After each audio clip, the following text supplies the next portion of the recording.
Hello, everyone, and welcome to a new series I'm calling Non-Perfect Pixel Art. The goal here is to teach you how to complete a pixel art drawing, whether that be a scene, a sprite, or a tile, quickly and confidently. By the title, you may have guessed the goal is not to make a perfect sprite, but something you can get comfortable with by using techniques that may or may not be well known or utilized, at least from what I can tell. This is not necessarily the right way to do pixel art by any means, and I encourage each and every one of you to watch other artists. Without a doubt, we each have something special, and with the right mentality and willingness, we can share that special with others. This is me making an attempt at doing that. So, thanks for being here, and I hope you stick around to watch the whole video. Let's get started. In this episode, we'll start off as simple as I can think of a box. I know, a box isn't exactly the pinnacle of pixel art, but it is a foundation. Regardless of the perspective you decide to draw this box in, whether it be 3D, 2D, it doesn't really matter. The idea is to get comfortable drawing this shape because there are so many things that have this shape. If you stick with me though through this series, you'll notice that I'm going to talk about shapes a good bit. Shapes are essential to everything you see around you. If it exists, it has shapes. It's up to you as the artist to determine what shapes things are made of. When you cloud watch, if you cloud watch, you're looking for shapes in a formless thing that morphs and moves. But for a split second, you see those shapes, and those shapes remind you of something. Another example, which is slightly more on topic for this episode, could be a skyscraper. What is a skyscraper really? Well, from a visual point, it's a very tall box with a lot of smaller boxes within it, formed by hundreds of thousands of even smaller boxes. Of course, we aren't going to be drawing hundreds of thousands of smaller boxes, although that option is there for some of you if you wish to take on the challenge. We will, however, be checking out how a box can be essential to a whole lot of other drawings you may make in the future. So, a box. Let's do it. All right, so let's make a box, shall we? I figure most of us will probably be working in a 32 by 32. If you have questions about a different size, just I guess let me know in the comments and we'll see what we can do from there. But in the meantime, we want to make a box, right? So let's do that. Well, easy way to make a box really fast. It doesn't matter what color we got. We'll end up changing the colors in a bit, I'm sure. So a box. Let's see. Okay, we have a box. Tutorial over, and I'll see y'all in the next one. Seriously though, okay, this basically is a box. This is a 1D box or a 2D box. If you really want to be specific, because a 1D box would be more like that, and you would only be able to see it from this direction. But anyway, okay, so 2D box, we'll say. We have a 2D box. Let's take that 2D box and let's turn it into a 3D box, shall we? All right, so I'm just going to drag it over here to give myself a little bit more room to work. I do that by hitting V, and I can drag it around. So we'll do that, and I'll move it. Let's just right here. That way we get a nice little base to work with. All right, so how do we make a box? Well, we can, first of all, we can use what we have here as a template, and we'll make sure we have the same size here, and we'll actually do the same thing over here for now. Now, what we want to do is take, let's do a different color so you can see more about what I'm doing. I want to start here, and I can hold shift, and that allows me to draw a line. And wherever I click next, that's where it's going to be. So we'll do that, right? Okay, let's do the same thing here. Up to here, to there, and do the same thing here, and we'll go there. And technically, that's really all we need for our box, but it would, if you were looking through it,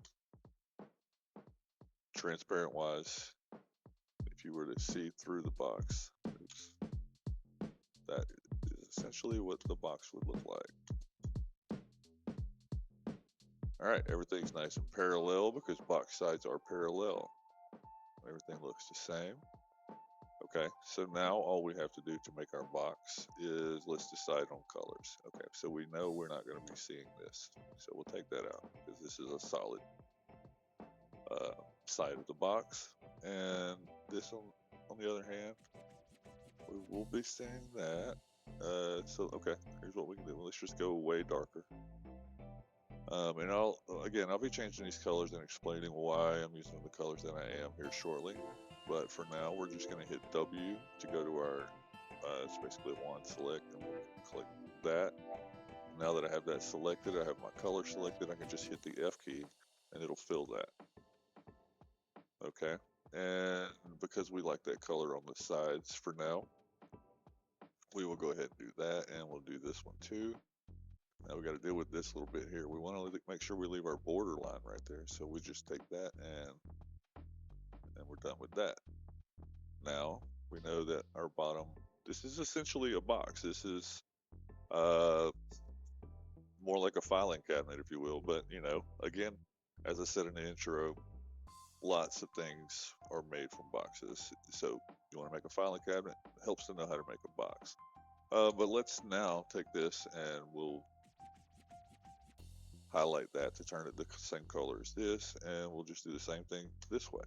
Okay, now we really have a box. There's one flat plane, one solid flat plane, another solid flat plane. It's just a different color currently. We're not really sure which direction our light is coming from. That's why we're not focusing on colors just yet. Just want to make sure I get the shape of this box down. Okay, so maybe you don't want the box to be this long. Well, what you can do is hit M and select your box this way, and we can drag it up to be wherever we want it to be. But let's say we wanted it to be exact, right? Oops. We wanted it to be exact. So we're going to count the amount of pixels we have here, which is 1, 2, 3, 4, 5, 6, 7, 8, 9, 10, right? Okay, 1, 2, 3, 4, 5, 6, 7, 8, 9, 10. Cool. What we want to do is half that. So we're going to grab this, and we're going to go up 1, 2, 3, 4, and 5, and place it in the spot. We're going to drop that. We're going to go to our eraser tool. Let's bring it down to 1 pixel. Click once, drag down. Click once, drag over, and then you can just clean up the rest. And now we have a box, and we'll hit V, and we'll center that wherever we feel we want it to be. In this case, I think that's it. Actually, it's uneven on one side and it's even on the other side. So as long as you have it the same on both sides, I think it's okay. All right, so now we're just going to go ahead and pick some colors. There's a box. And if you follow along with me, you now have a box. Okay, so on the color, we're going to the side that our light source is coming from. I don't know, this direction. So I'll just put a little, just so I can remind myself where my light's coming from. You can do this however you want. Occasionally I do it this way. If we were going to stick to the blue here, just for simplicity's sake, we'll do that. We want this blue to be our highest value or most saturated because of the light. Assuming you can see the top here, this is going to be pretty even if I leave that light right where it's at, because, well, this will be a little bit darker than this, but let's actually move this. Let's move this to be like right here. That way it kind of catches more of this side than this side. Again, I'm not going to focus much on the lighting, but if you want a nice looking box, shading definitely helps. So we're going to focus now on making sure this is the brightest side. This will be the next brightest side, and this will be the darkest side because it's coming from behind, right?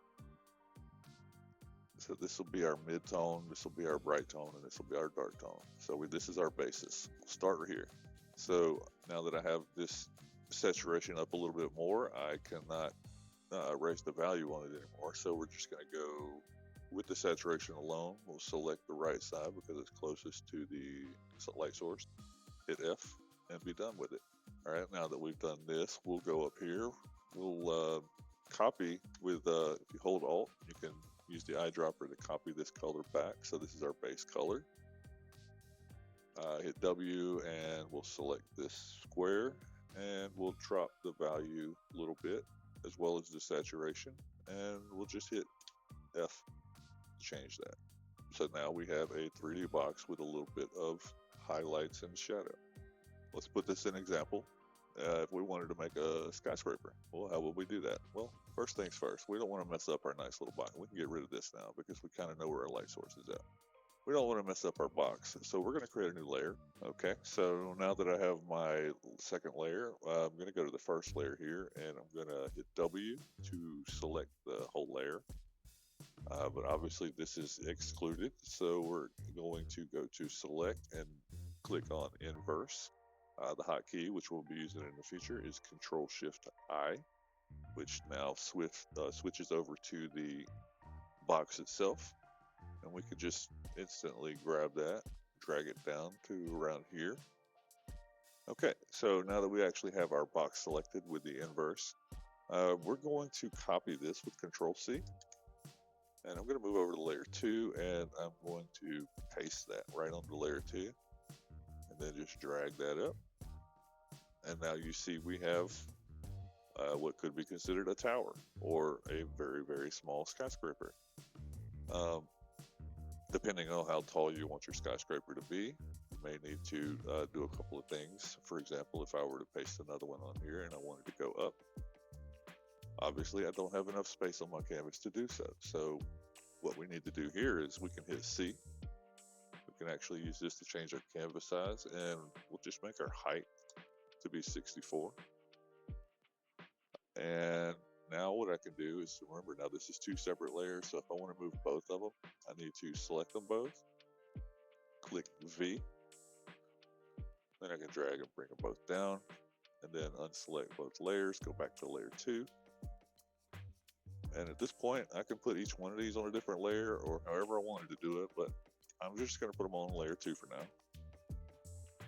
And I can make it a skyscraper as tall as I wish. And now if I really wanted to make it a skyscraper, I can simply just take, go to hit B to go to my paint tool, select this color, and just basically do that. Color that in a little bit, and I can do the same thing here. If I wanted, I'll just drag that all the way down, drag that all the way up, select, fill, W, select, fill, W, select, fill, and I can do this one because it's not part of the initial square, but if I try to do this one, I'd have to go to layer 1. But let's say I wanted to do that, so we'll hit W and F and fill, but then that changes all of that. So we don't actually want to do that. We'll just leave that there for now. We can really leave all those in if we wanted to. It doesn't matter. However you want to make this skyscraper look. In fact, that actually looks kind of cool. We can put windows in there, whatever you want to do. You can make this box as tall or as wide as you want it to, just by using these same principles. All right, that's going to be it for this episode. So I really appreciate everybody sticking around till the end here and helping me along my journey to help you. I can't do this without you guys. You're all amazing. Signing off, Defected Gaming.